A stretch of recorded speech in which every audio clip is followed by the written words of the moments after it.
예배가 비난받는 코로나 시대의 교회라는 제목으로 은혜를 받으려고 합니다.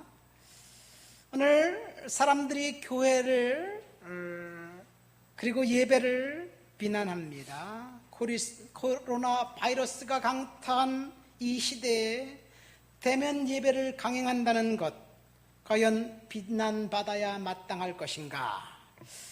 여러분들은 비난받는 예배에 대해서 어떻게 생각하십니까? 매스컴에서는 코로나 바이러스의 진원지가 교회에 있다고 집중적으로 보도합니다. 이 보도와 아울러 대한민국 정부에서는 공권력을 동원해 대면 예배를 금지시켰습니다. 구청에서는 교회들마다 전화하고 저에게도 여러 번 전화가 왔어요. 그리고 방문해서 예배를 규제한다고 하고 몇 명이 참석한다고 하고 계속해서 끊임없이 질문을 해댑니다. 이렇게 돌아다니는 것이 더 위험하지 않을까요? 그렇다면 교회는 예배를 금지당했어도 아무런 저항도 없이 그냥 수동적으로 따르는 것이 최선일까? 한번 생각해 보게 됩니다. 우리 교회는 지금까지 3번에 걸쳐서 온라인 예배를 드렸습니다. 먼저 3월 첫째 주부터 4월 셋째 주까지 8주간에 걸쳐서 첫 번째 코로나가 확진되었을 때 능동적으로 온라인 예배를 실시했습니다. 4월 마지막째 주일, 넷째 주일 첫 대면 예배를 하면서 성도들과 함께 회의를 하고 이제 피드백을 했습니다. 두 번째 온라인 예배는 우리 교회가 있는 이 비잔티움 건물에서 확진자가 생겼다는 보도를 접했을 때 성도들의 안전을 위해서 그럴 필요성은 없지만 보름 동안 교회를 자발적으로 폐쇄했습니다. 저는 집에서 줌으로 화상 예배를 인도했습니다. 6월 15일 월요일 새벽 예배부터 대면 예배를 시작했고 6월 셋째 주일 이제 함께 대면 예배를 시작하며 2주간 지내다가 7월 달에 들어서 다시 성도들과 함께 결정했습니다. 식사 금지, 그 다음에 악기 교실과 드론 교실 금지, 그리고 오후 예배는 폐쇄하고 저녁에 줌으로 화상 예배로 드리기로 전환해서 7월, 8월 2달간 우리 교회가 능동적으로 먼저 그 바이러스에 대처하기로 결정했습니다. 그러던 중에 7월 중순에 대한민국 정부에서 행정명령을 발동했어요. 그러나 우리는 그것과 관계없이 그 이전부터 바이러스 차단을 위해서 열심히 노력했습니다. 그러던 중 8월 15일 집회를 계기로 국무총리실에서 행정명령을 강력하게 규제로 바뀌었을 때 대면 예배를 금지당했습니다. 그리고 우리는 정부의 행정명령 규제 열심히 따르면서 감염병 예방에 최선을 다합니다. 언제까지 이 일이 진행될지 모르겠지만 무조건 교회만 콕 집어서 예배를 금지하는 그 행정명령에 따라야 할까? 행정명령을 거부했을 때 비난에 하는 사람들을 어떻게 생각하면서 우리가 따라야 할까? 이런 것들을 생각해 봅니다. 몇몇 교회가 대면 예배를 강행한다고 고수하고 있을 때 여론은 호의적이지 않습니다. 또 이런 엄중한 시기에 대면 예배를 강행하면서 매스컴의 집중적인 교회를 비난하는 그런 도에 지나치는 비난, 교회를 깎아내리고 호도하는 그것을 보면서 너무나 안타깝습니다. 교회가 대면 예배를 강행하는 이유가 헌금을 거두기 위한 것이라고 악의적인 비난할 때 정말 가슴이 아픕니다. 과연 헌금 때문에 예배를 하는 교회가 얼마나 될까요? 만약 헌금 때문에 예배를 강행한다면 수많은 교회들이 왜 고난주간 부활주일을 대면 예배를 하지 않았을까요? 우리 교회도 부활절 대면 예배를 하지 않았습니다. 그런데요, 사실 불교에서는 윤달을 계기로 4월 30일 부처님 오신 날 봉축 법요식을 5월 30일로 한 달을 뒤에 거행했습니다. 무엇 때문에 한 달을 미뤘을까요? 교회가 부활절 행사를 돈을 더 거두고자 미루었나요? 교회를 비난하는 도가 너무나 지나쳐 매스컴의 행태를 보면 댓글로 사람들이 교회를 싸잡아 비난할 때 그들의 사악한 의도가 보이기 때문에 불편하고 불쾌합니다. 우리는 우리의 의견을 적극적으로 표현해야 될 필요가 있다고 생각됩니다. 여러분, 오늘은 예배에 대한 이야기를 하려고 합니다. 예배에 대한 이야기는 차지하고라도 바이러스가 어째서 유독 교회만 공격하고 교인들만 공격할까요?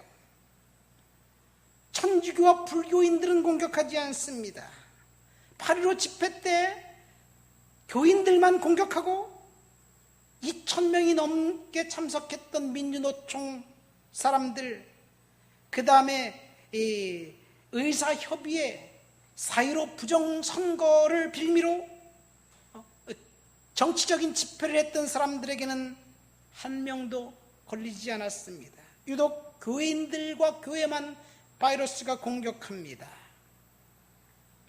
이것이 팩트일까요? 자, 오늘 본문을 보면 우리는 정말 사악한 의도를 갖고 있는 사람들이 교회를 공격하고 그리고 예배가 비난받는 시대에 살고 있습니다. 사실 교회를 비난하기 이전에 행정명령으로 국민들을 고통에 몰아넣기 전 코로나가 이 땅에 들어오지 못하도록 적극적으로 막지 않았던 정부의 잘못된 정책의 결정에 대해서 사과가 앞서야 하지 않을까요? 의사협의회에서 7번이나 권고했던 그 권고를 무시하고 대한민국 문을 활짝 열어놓고 코로나 확진자들이 대거 들어오게 만들었습니다. 그리고 이 땅에 저와 여러분들이 알듯이 정말 참혹한 일이 벌어졌습니다. 지난 8월에는 대통령이 박물관을 방문하면서 다녀라, 임시 공휴일까지 지정하고 숙박권을 내주고 여행 티켓과 식당 이용권을 주면서 소비 진작을 권고했는데, 열심히 돈을 쓰라고 국민들에게 이야기했는데 이것은 분명히 잘못된 정책이었습니다. 잘못된 정책을 남발한 것에 대해서 사과 먼저 해야 되지 않을까요?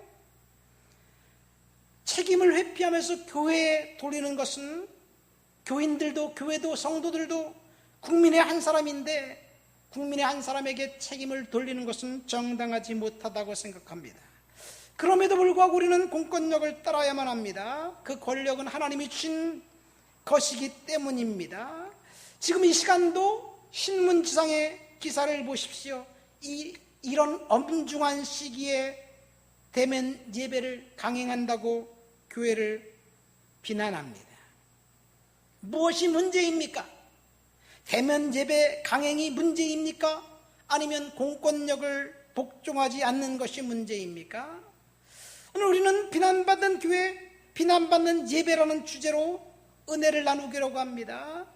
코로나 바이러스가 기승을 부리는 이 시대에 사람들이 교회를 비난해도 우리는 꿀먹은 봉어지처럼 그냥 있어야만 할까? 예배가 비난받고 있는데 저는 정말 화가 납니다. 제가 더 화가 난 것은 세상 사람들이 교회를 비난하는 것, 그것이 아니라 교회가, 성도가 예배를 금지하고 교회를 비난하는데 동조하고 있다는 사실에 그것이 더 저를 화나게 만듭니다. 어떤 목사가 이런 글을 남겼습니다. 안내, 예배를 드리면 죽인다고 칼이 들어올 때 목숨을 걸고 예배하는 것이 신앙입니다. 그러나 예배 모임이 칼이 되어 이웃의 목숨을 위태롭게 하면 모이지 않은 것이 신앙입니다. 모든 모임 잠정 연기, 가정예배 전환, 이렇게 교회 앞에 써놨는데 누군가가 이 글을 보고 결국 매스컴에 시골교회 목사가 내건 엄청난 반전 대자보라는 이름으로 매스컴을 탔습니다. 그리고 누리꾼들의 반응은 대체적으로 다음과 같습니다. 이런 사람이 참 종교인이다. 가까운 곳이라면 저 교회 가보고 싶다. 저 말이 맞는 말이다. 예배고 모임이고 한다고 남들에게 피해주지 말아라. 다른 교회들은 예배에 목숨 거는 이유가 헌금 때문인가? 예수의 뜻으로 돈을 버는 사람과 예수의 뜻으로 마음을 버는 사람의 차이다 등의 댓글을 남겼습니다. 여기서도 하나 없이 등장하는 것은 교회들은 예배에 목숨을 거는 이유가 헌금 때문이라는 이야기입니다. 사람들이 생각하는 참 종교인이라는 것은요, 기독교뿐만 아니라 타종교에도 구원이 있다는 주장을 하는 사람이 참 종교인이 됩니다. 타종교인과 기독교가 하나가 되어 연합해서 서로 돕는 것, 거기에 동의합니다. 그러나 타종교에도 기독교와 동일한 구원이 있다는 것은 성경에 위배됩니다. 요즘처럼 동성애 핫 이슈에 동성애를 인정하고 동성 결혼을 허용한다면 그 사람은 참 종교인이란 말을 들을 수 있습니다. 결국 이 목사의 주장은 자신의 의도와는 상관없이 예수님의 몸인 교회를 공격하는 데 동조하는 꼴이 되었습니다. 그래서 제가 또 화가 납니다. 우리 스스로가 우리를 공격하고 있기 때문에 그렇습니다. 오늘 우리가 읽은 본문에 보면요, 교회의 진짜 모습이 어떤 모습인지 보여주고 있습니다. 교회는 예수 그리스도를 몸으로 한 하나의 공동체, 여러 지체들이 연합된 공동체, 예수님께서 디자인한 지상교회의 모습이 그런 모습입니다. 12절 말씀 보십시오. 몸은 하나인데 많은 지체가 있고 많은 지체가 있는 그것이 한 몸인 것처럼 그리스도가 그러하다. 여러분, 교회의 모습입니다. 그리스도를 머리로 해서 성도들이 하나의 몸을 이루는 것, 이것이 교회입니다. 전 세계에 흩어져 있는 교회 이름과 교단과 성도들은 달라도 그리스도의 몸으로 하나입니다. 13절 말씀에 교회 구성원들이 헬라인, 유대인, 종, 자유인, 남성, 여성 하나같이 성령으로 세례받아 한 몸이 되었고 한 성령을 마시겠다라고 말합니다. 그러니까 교회는 인종과 남녀 차이를 초월하고 사회적인 지위에 따라 차별하지 않는 하나의 공동체가 된다는 말입니다.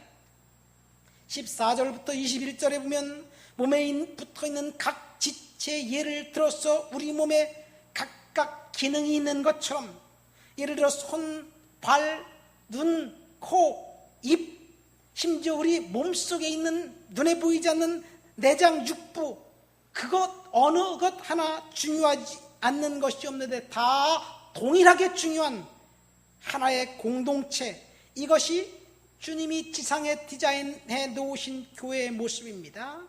교회에 다양한 기능이 많이 있지만 목적은 딱 한 가지, 건강한 육체를 유지하기 위해서 온 지체가 유기적으로 하나 되는 것처럼 다양한 교회와 다양한 구성원들이 하나가 되어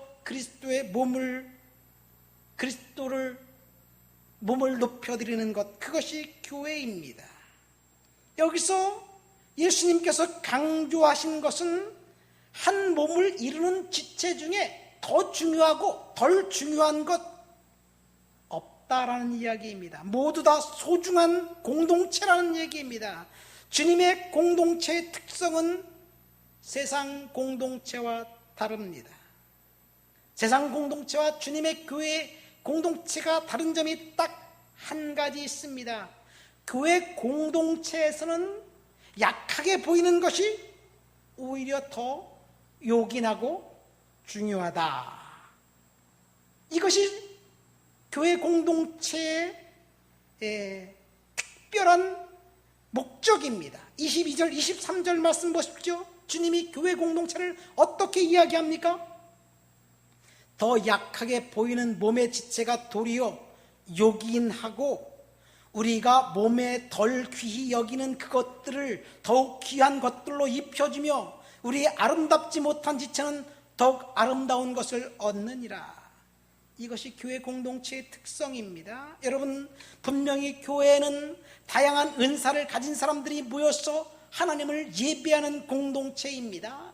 우리가 읽진 않았지만 그 뒷구절에 보면 교회에 하나님 주신 은사들의 직분을 열거하고 있습니다. 교회에 주신 하나님의 은사들의 직분, 사도와 선지자와 교사와 능력을 행하는 자와 병 고치는 자, 방언 말하는 자, 서로 돕는 자, 방언을 통역하는 사람들, 이런 은사들을 열거하면서 주님이 한마디로 이렇게 이야기합니다. 다 사도이겠느냐? 다 교사이겠느냐? 다 능력을 행하는 자이겠느냐? 다 방언 말하고 통역하는 자이겠느냐? 질문하면서 하나다라고 이야기합니다. 분명히 이런 은사들을 보면 더 중요한 은사가 있고 덜 중요한 은사가 있습니다. 존재합니다. 인간이 볼 때 사도의 은사가 더 중요하고 섬김의 은사는 덜 중요한 것 같은 착각이 들기도 합니다. 그래서 교회 안에는 다양한 은사를 가진 사람들이 하나님 앞에 각 은사에 맞게 쓰임받고 있어요. 더 중요한 책임을 맡고 있는 사람들, 덜 중요한 책임을 맡고 있는 사람들 있는 것 같습니다.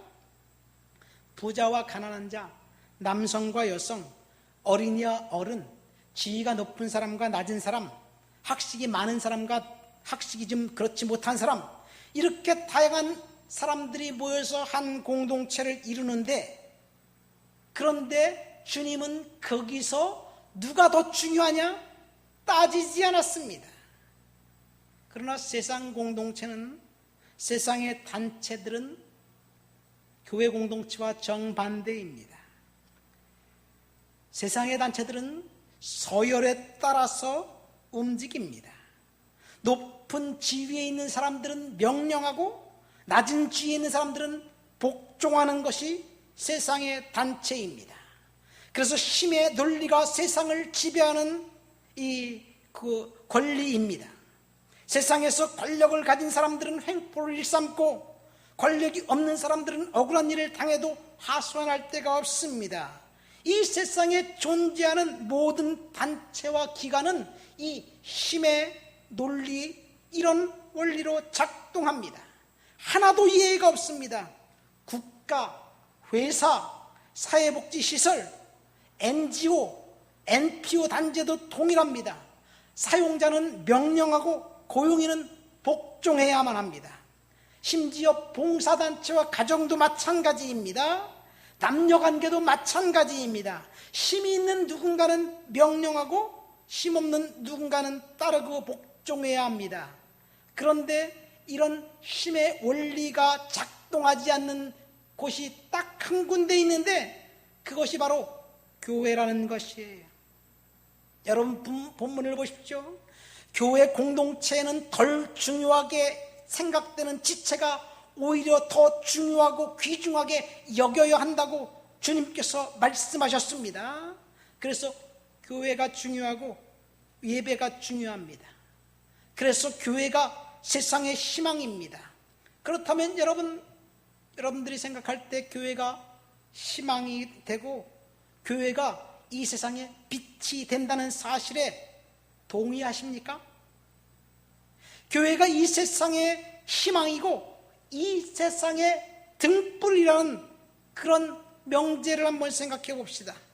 우선 교회 밖 사람들, 교회를 다니지 않는 사람들, 그 사람들의 눈에 볼 때 교회가 이 세상의 희망이다라는 이야기라면 어떻게 반응할까요?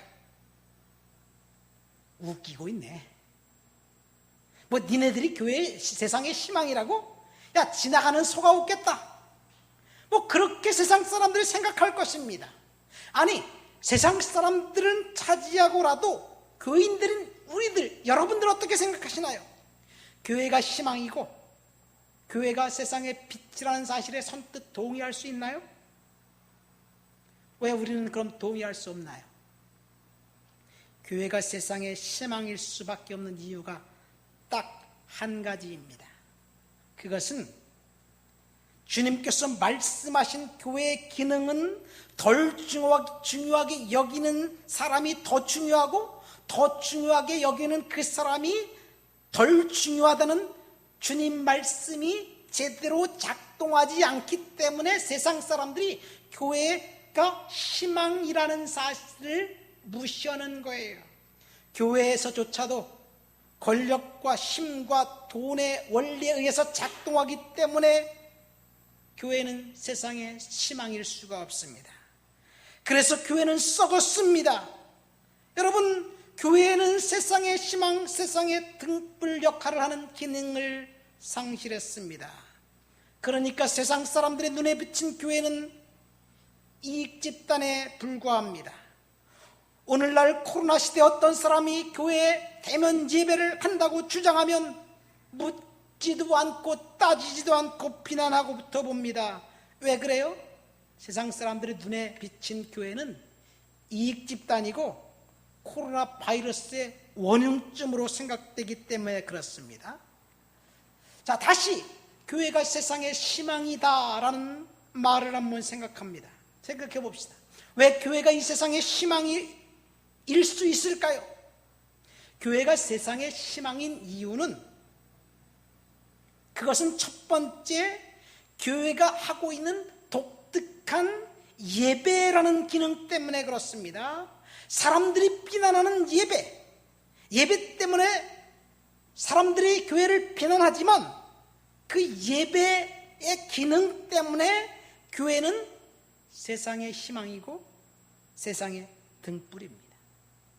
무슨 말인지 이해가 안 가나요? 고개가 갸우뚱해집니까? 그렇다면 잘 들으시기 바랍니다. 이 세상 인간이 할 수 있는 가장 존귀한 행위가 예배입니다. 무슨 말이냐면요, 예배가 인간을 변화시키기 때문에 그래요. 하나님을 예배한 예배가 인간을 변화시키고 변화된 인간이 세상을 바꾸기 때문에 교회가, 예배하는 교회가 이 세상의 희망이 됩니다. 생각해 보세요. 어제 신문에 보니까요, 강원도 평창에서 태풍 마이삭의 영향으로 다리가 붕괴 되기 바로 직전에 어떤 사람이 지나가는 차를 들어오지 못하게 뒤로 해서 막 금지시켰어요. 그래서 그 차가 뒤로 빽해서 갔는데 30초도 안 돼서 다리가 붕괴됐어요. 이 신문 기사를 접하면서 다가오는 사람들을 막았습니다. 그 사람은 의인이라고 보도합니다. 이처럼 사람이 한 행동, 의로운 행동에 많은 사람이 감동을 받습니다. 그가 의인이라는 사실에 누구도 주저하지 않습니다. 그런데 그 사람 때문에, 그의 의로운 행동 때문에 내 인생이 바뀌고 변화되었다라고 주장하는 사람이 과연 있을까요? 커피숍에 가서 커피를 마시면 사람의 인생이 바뀝니까? 선행을 바뀔 수 있습니까? 이 세상에서 그 어떤 행동이 인간을 변화시킬 수 있을까요? 인간을 변화시키는 방법은 오직 한 가지, 예배입니다. 하나님을 예배하는 사람들이 그 예배를 통해서 인생이 바뀝니다. 예배가 문화를 바꾸고, 예배가 인습을 바꾸고, 예배가 법을 바꾸고, 예배가 윤리와 도덕을 바꿉니다. 그래서 교회가 세상의 희망이고 세상의 등불이에요. 우리가 모여서 예배하는 행위가 그토록 중요하고 그토록 고귀합니다. 그런데 코로나를 빌미로 예배를 커피 마시는 행위보다 하찮게 여기는 그런 행동이 되어버렸습니다.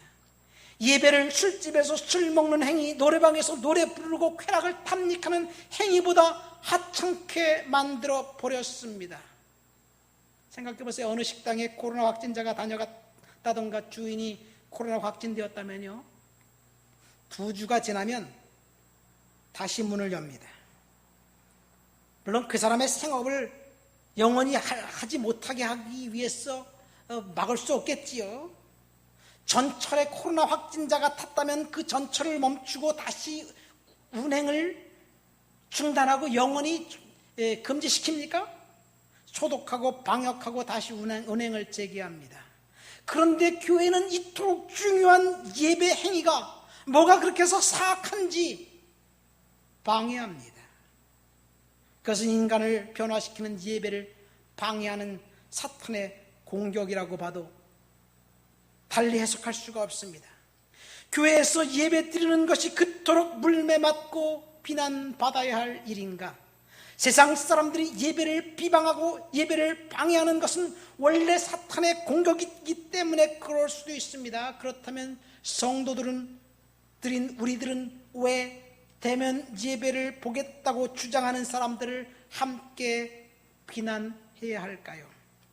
사실 교회들마다 그 어디보다 철저하게 방역을 하고 위생관리를 철저하게 합니다. 교회의 특성상 다양한 사람들이 삶의 터전에서 충실히 일하다가 주일 하루 교회 나와 예배 드리기 때문에 무증상 감염자가 예배에 참석할 수 있습니다. 무증상 감염자가 교회에 와서 예배하다가 바이러스가 확진되었다면 그 교회가 피해를 본 것이지요. 그런데 그 교회를 싸잡아 비난할 일이 아닙니다. 그런데 교회가 바이러스의 원흉처럼 언론에서 호도하는 것을 묵과해야 할까요? 첫 번째는 교회 자체의 부조리와 불합리 때문에 교회 구성원들이 거룩하지 않기 때문입니다. 이 말을 다른 말로 하면 교회 구성원들인 성도들이 교회의 기능을 제대로 이해하지 못했기 때문입니다. 더 쉽게 표현하면 교회에서 기득권층을 형성하고 있었던 성직자들, 목사들의 문제가 그 첫 번째이고, 두 번째는 교회가 추구하는 신학적인 문제입니다. 성직자의 문제는 경건하지 못하고 의롭지 못한 목회자가 저지른 죄 때문입니다. 여러분, 성직자가 저지른 죄 때문에 교회가 도매값으로 비난받습니다. 그런데 성직자의 문제는 오늘만의 문제는 아닙니다. 성직자의 문제는요, 처음부터 그랬습니다. 성경에 나와 있는 첫 제사장 아론은 어땠습니까? 그는 금송아지를 만들었고요, 아론의 두 아들 나답과 아비후 제사장은 다른 불로 하나님을 예배하다가 죽었습니다. 좀 과격하게 표현하면 그들은 급살 맞아 죽었어요. 구약 성경에 나온 제사장들은 하나같이 타락했고, 신약 성경에 나온 성직자인 제사장들은 예수님을 십자가에 못 박는 것에 솔선수범했습니다. 제사장들이 저지른 죄 때문에 공동체 전체가 영향을 받았습니다. 그래서 하나님이 심판할 수밖에 없었습니다. 신구약 성경 전체를 통해서 보면 소위 말해서 성직자 그룹, 구약에는 제사장, 신약에는 사두개인들과 바리새인들입니다. 모두 다 썩었습니다. 구약 성경에서 제사장들이 하는 일은 예배하는 일이었습니다. 예배가 제도화되자 이 제도화된 그 예배를 집례하는 제사장들은 썩을 수밖에 없었습니다. 이 예배가 규칙이 되고 규칙이 제도화되면 그 규칙과 절차가 있고 제도화됐다는 것은 그것은 비리가 거기 싹 틀 수도 있다는 이야기입니다. 어쨌든 비리는 기득권층을 형성하고 있었던 제사장들로부터 시작되었습니다. 성경은 제사장들에 대해서 하나같이 부정적으로 서술하고 있습니다. 여러분, 구약에 나와 있는 제사장들 중 여러분들 정말 존경받는 제사장 생각나는 사람 있나요? 목사인 저도 성경을 그렇게 많이 읽었는데 이름이 떠오르지 않아요. 언젠가 제가 예레미야 31장을 설교하면서 제사장 hil기야라는 사람이 정말로 대단하고 위대한 제사장이라는 것을 발견했습니다. 그는 이 므낫세의 손자 8살 된 요시야의 후견인으로 잠깐 유다의 부흥을 일으킨 제사장입니다. 이 hil기야 때문에 요시야가 신앙 부흥을 일으킵니다. 그 hil기야는 예레미야 선지자의 아버지입니다. 성경을 그렇게 많이 읽었는데 hil기야가 이렇게 좋은 일을 했다? 모릅니다. 여러분 hil기야 제사장이 누구인지 아십니까? 그런데 우리가 기억하는 제사장 딱 한 사람이 있습니다. 그 사람은 엘리 제사장입니다. 엘리가 훌륭했기 때문에 기억하는 것이 아니라 저주받은 제사장의 아이콘이기 때문에 우리는 기억합니다. 그러니까 성경에 나와 있는 성직자들, 제사장들, 인간의 역사 속에서 성직자들은 대부분 다 타락했습니다. 오늘날 목회자만 타락한 것이 아닙니다. 하나님의 의도와는 다르게 제사장들은 타락했고 비리와 탐욕에 연루되어 있습니다. 오늘날 교회가 비난받는 이유, 교회가 사람들에게 배척받는 이유, 첫 번째는 성직자 비리 문제 때문에 그렇습니다. 죄는 목사가 졌는데 비난은 교회가 받습니다. 죄는 개인이 졌는데 비난은 교회 전체가 받습니다. 이것은 무엇을 말하나요? 자, 이 목사의 비리는 사실 교회가 대형화되면서부터 구약시대 제사제도가 제도화된 것처럼 자연스럽게 발생합니다. 그러니까 오늘날로 치면 메가처치가 되면서 교회가 아니라 권력 집단화되면서 성직자 문제가 비화된 거예요. 어쩌면 코로나19가 가져다준 은혜, 바이러스 가져다준 은혜라고 이야기하니까 어불성설이겠지만 메가처치 형태의 교회를 깨기 위한 하나님의 섭리가 아닐까 조심스럽게 진단해 보기도 합니다. 어쨌든 교회가 비난받는 첫 번째 이유는 성직자 그룹이 저지른 죄 때문입니다.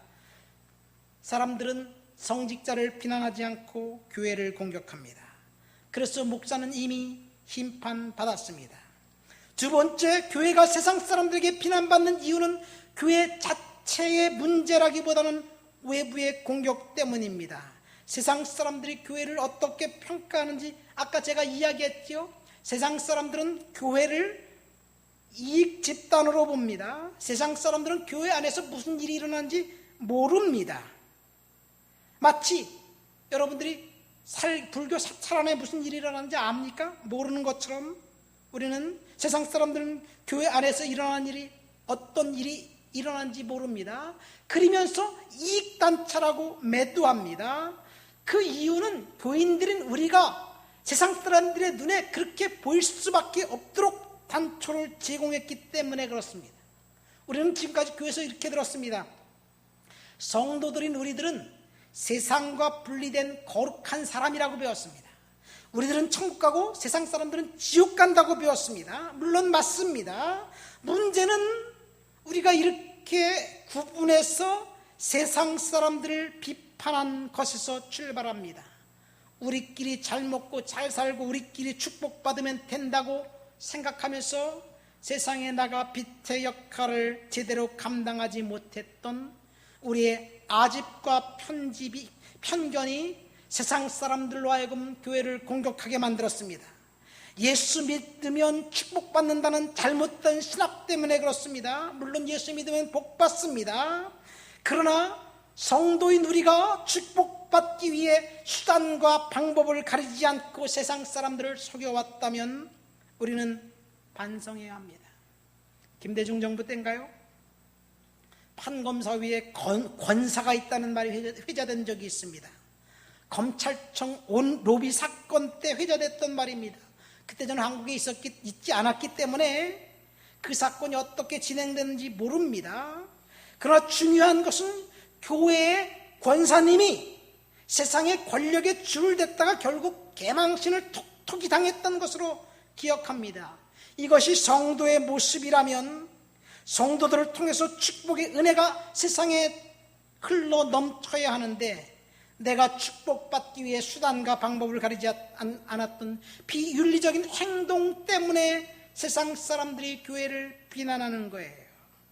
그래서 교회에서 대면 예배를 한다고 하면 세상 사람들은 이상한 시각으로 교회를 보면서 헌금 때문에 예배한다고 비난합니다.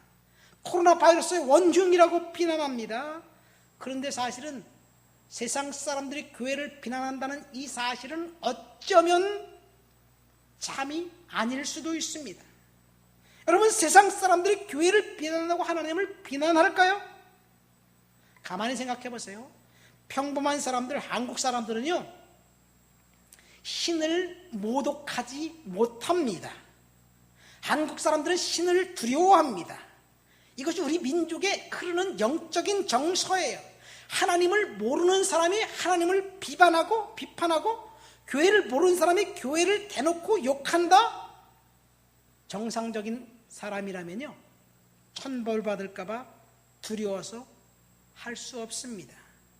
그렇다면 하나님을 비난하고 교회를 비난하는 사람들은요, 사실은 하나님을 알고 교회를 아는 성도들 그룹에 속해 있었던 사람들입니다. 심각합니다. 그냥 다시 말해서 교인인 우리가 교회를 비난하고 목사를 비난하고 교회를 허물어 버리는 거예요. 몇 년 전인가요?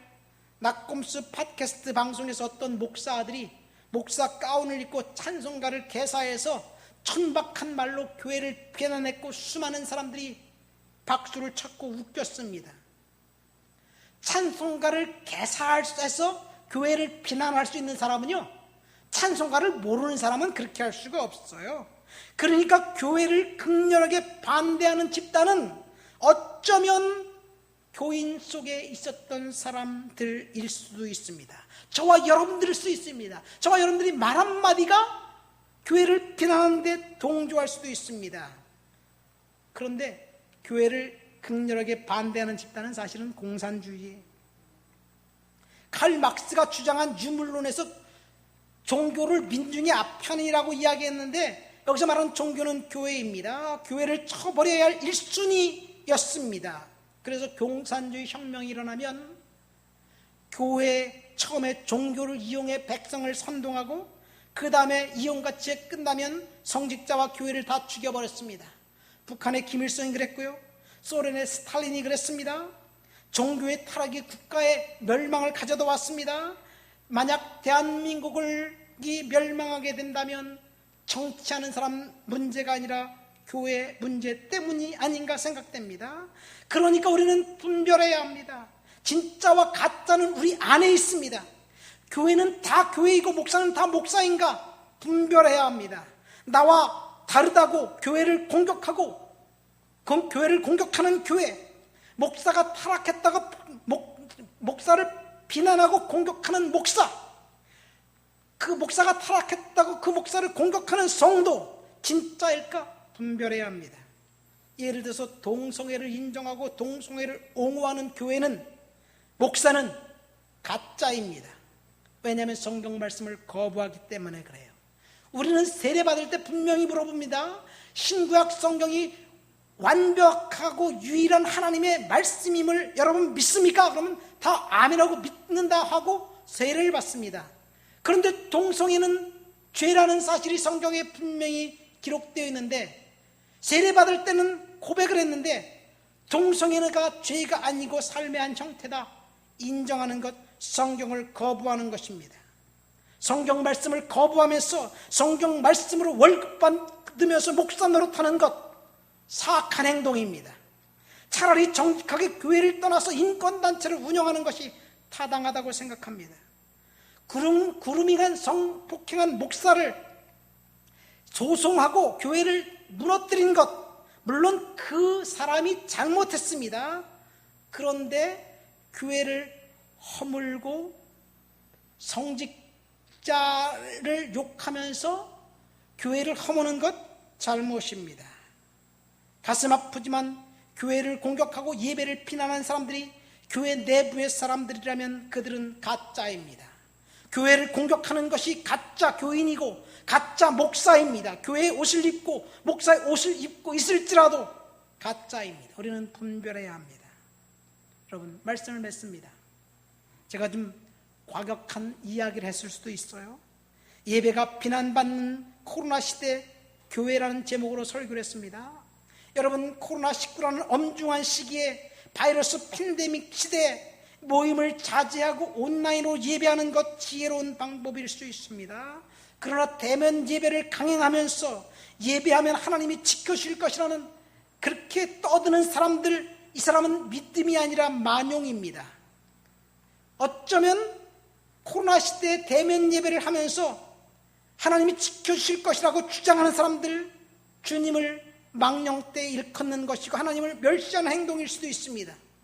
바이러스는 속성상 비말을 통해 전파되기 때문에 바이러스 확진자와 함께 바이러스 퇴치를 위해서 통성 기도한다고 그 비말을 통해서 이 바이러스가 확진되는 것을 막을 수 있다는 것은 어리석은 행동일 수도 있습니다. 주님께서 주신 지혜로 분별을 하고 슬기롭게 우리는 행동해야 합니다. 그래서 우리는 온라인 예배 드리는 것 굉장히 지혜로운 행동입니다. 그런데 대면 예배는 사람을 죽이는 행동이라고 서슴지 않고 주장하는 것 역시 잘못입니다. 하나님이 주신 지혜로 위생관리를 철저히 하면서 능히 하나님을 예배할 수도 있는데 대면 예배 굳이 드릴 필요성 없다고 생각합니다. 극심한 혼란의 시기에 우리는 하나님이 주신 지혜로 진짜 믿음이 무엇이고 진짜 하나님을 섬기는 것이 무엇이고 진짜 예배가 무엇인지 우리는 분별해야 될 줄 믿습니다. 결론은 다음과 같습니다. 나와 다른 결정과 판단을 한 사람, 그 사람을 내 시각으로 비판할 때 그것이 교회, 주님의 몸인 교회를 허무는 비판이라면 정당하지 못합니다. 그러니까 누군가 나와 다른 결정을 내렸다고 그것을 비난할 것이 아니라 우리는 안고 품어야만 할 줄 믿습니다. 교회는 예수님의 몸입니다. 이 세상 그 어떤 단체든지 힘과 권력에 의해 작동합니다. 힘 있는 자가 지배하고 힘 없는 자가 지배를 당합니다. 이것이 세상의 원리입니다. 그러나 교회는 그 반대입니다. 힘 있는 자, 권력 있는 자는 섬겨야 하는 공동체입니다. 예배가 사람을 바꿀 수 있는 유일한 길이기 때문에 교회가 희망이 됩니다. 하나님의 은혜가 예배 가운데 임해서 사람들을 바꿀 수 있습니다. 그래서 우리는 우리 교회가 희망의 공동체가 되어서 이 세상을 바꾸는 데 이력을 감동할 수 있는 그런 교회가 되기를 예수님의 이름으로 축원드립니다. 우리 다 같이 말씀을 생각하면서 통성으로 기도하겠습니다.